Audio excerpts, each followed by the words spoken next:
Hello there! It's been a little while since we showcased some base locations, so today we're going to go through 5 base locations that, hopefully, will make your happy neurons go wild. A lot of these are focused on the newer areas that were introduced in Build 42, with a sprinkling of Louisville in there to shake things up. So without further ado, let us begin. Starting off fairly strong with this parcel of land just outside of Brandenburg.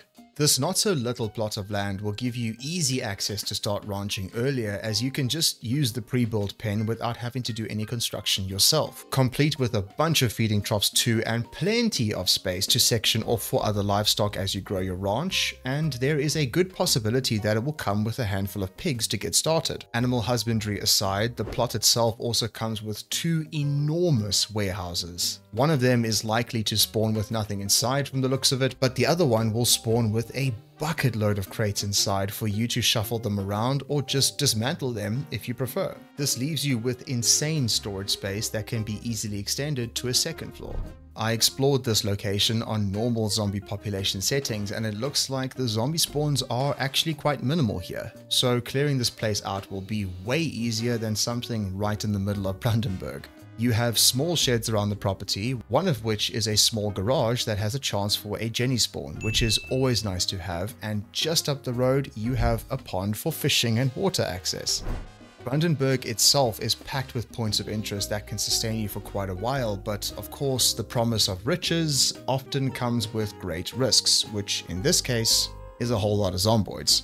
That being said, settling here will grant you convenient access to this cluster of POIs, which includes things like the Brandenburg storage units for bits and bobs, along with the car dealership that's tacked onto it, the Pond View shopping center, which has handy things like a Gigamart, a tool store, an auto repair shop, and so much more, and all of this is just a short drive away.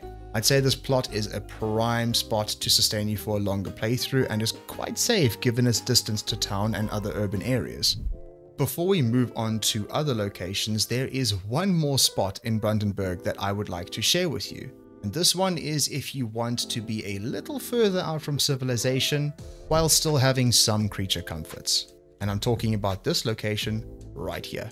It's very similar to the first location, but it does come with a rather large cabbage patch that, depending on when you start your playthrough and if you have seasonal growth turned on for crops, will likely be ready to harvest, so food is going to be sorted for a long while. But that is just a lot of work. It's situated halfway between Ekron and Brandenburg, so traveling to both won't take too long either way. Fortunately, we have a pre-built chicken coop, all primed and ready for a chicken apocalypse, and for a consistent source of food.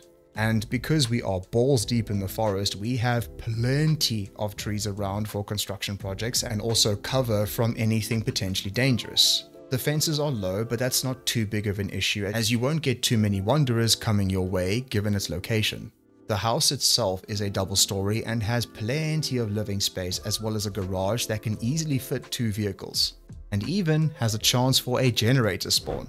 Of course, it's not all sunshine and roses out here. Water access is an issue, as there is no well on the land and the nearest body of water is a fair distance away and also in amongst a whole bunch of trees. So if you do choose this spot, be sure to get some water collectors up early to cash in, because that crop field is gonna be thirsty.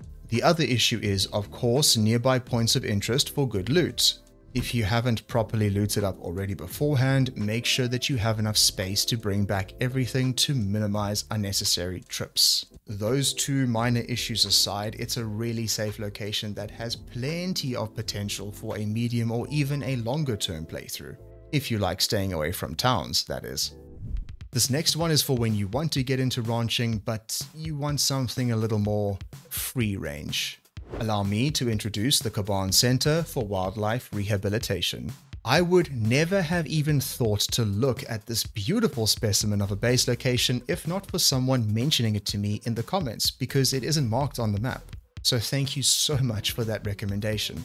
So why is it so great? Firstly, let's start with the main building itself. Situated along Caban Road, the Caban Center is a phenomenal way to get started early with animal husbandry, because you have a high chance of spawning almost every available domestic animal currently in the game.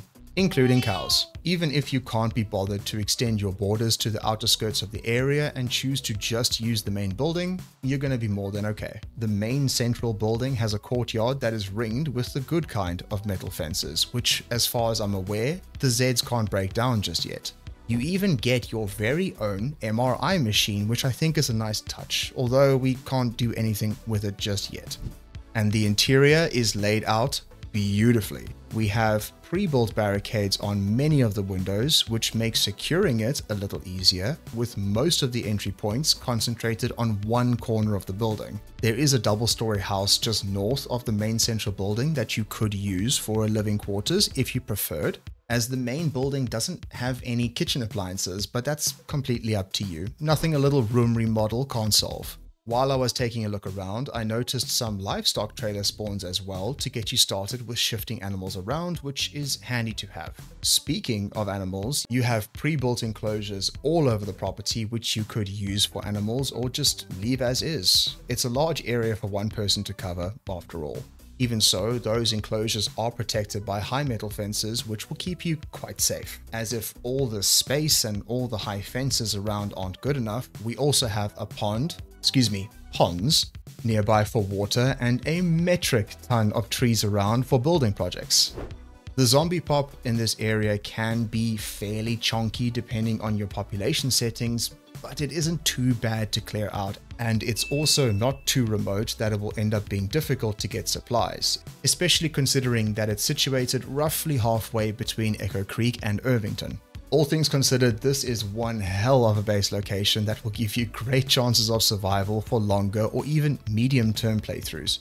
Next, we move on to Louisville, and this next base location is something different from the usual mansions on the river. Of course, we all know that Louisville is heavily populated with Zeds, but this little piece of heaven down at the southwest corner of the Louisville Central Park is a diamond in the rough and was recommended to me by someone in the comments on a previous base locations video, and I can see why it's so damn good. Behold, potentially your new favorite base location in Louisville, the Mounted Police Training Stables, complete with no horses. Sad.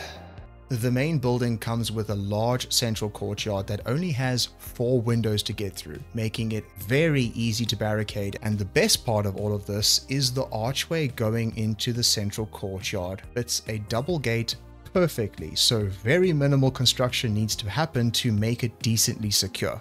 Inside, the courtyard can fulfill many uses, like a mechanics zone, a farming plot, or just an obscenely large watchtower to take potshots at the neighbors. The main building comes with a small armory that has good potential for gun spawns because why the hell not? At face value, the stalls where the horses are supposed to be can lock out a lot of the usable space, but it also creates a barrier between you and the rest of Louisville's residents. So if that bothers you, grab a sledge and get cracking. Even with all the stalls intact, the general storage and living space in the stables is pretty substantial, so go wild. You have a small pond for fishing and water access which will sustain you indefinitely right outside your doors, and also really close access to other points of interest as far as Louisville is concerned. I mean, the whole city is one giant loot location. Just a short waddle away are some very good points of interest, which include a pawn shop, a medical center, and even a mall, so it will keep you busy for a long while. Because of all the trees around, you have less of a chance to get wanderers coming your way, and also the high fences that cover some of the park's perimeter makes it relatively safe as far as Louisville is concerned. Lastly, if animal husbandry is your vibe, you can use the old horse corrals to create livestock zones. The only issue that you will face here is, of course, it's in the middle of Louisville. So depending on your population settings and also how soon you head over there, it may be a nightmare to clear it out or it may not. But once you do, it will keep you going for a very long time. Finally, we have this expansive plot right here. Now that I think about it, there is a lot of farmhouses in this list, but I promise you that wasn't intentional. The more I look at this location, the more I can't help but feel it is a slight nod towards Herschel's farm from The Walking Dead, which makes me love it even more. Likely Walking Dead reference aside, you have pretty much everything that you could need to survive, all located within walking distance. We have a large double-story house with oodles of living space for you to customize or even fill with shelves. A luxurious lounge with a spinning wheel spawn. We also have a few barn buildings with feeding troughs for animal husbandry, although while I was exploring the property, I didn't see any animal spawns in my save, which is a shame considering it's a farm. You also have enough trees to build a whole new farmhouse, and of course, we can't forget the star of the show, the well. The farm isn't too far from Echo Creek, and all things considered, it is a really safe spot for what it offers. The lack of high fences should not be an issue. That's it for the base locations. I know for a fact that there is always going to be new and hidden spots that you've come across, so if you have a spot that is your very own hidden gem, share it in the comments. Thank you so much for watching, and don't forget to drop a like and subscribe as it helps a lot.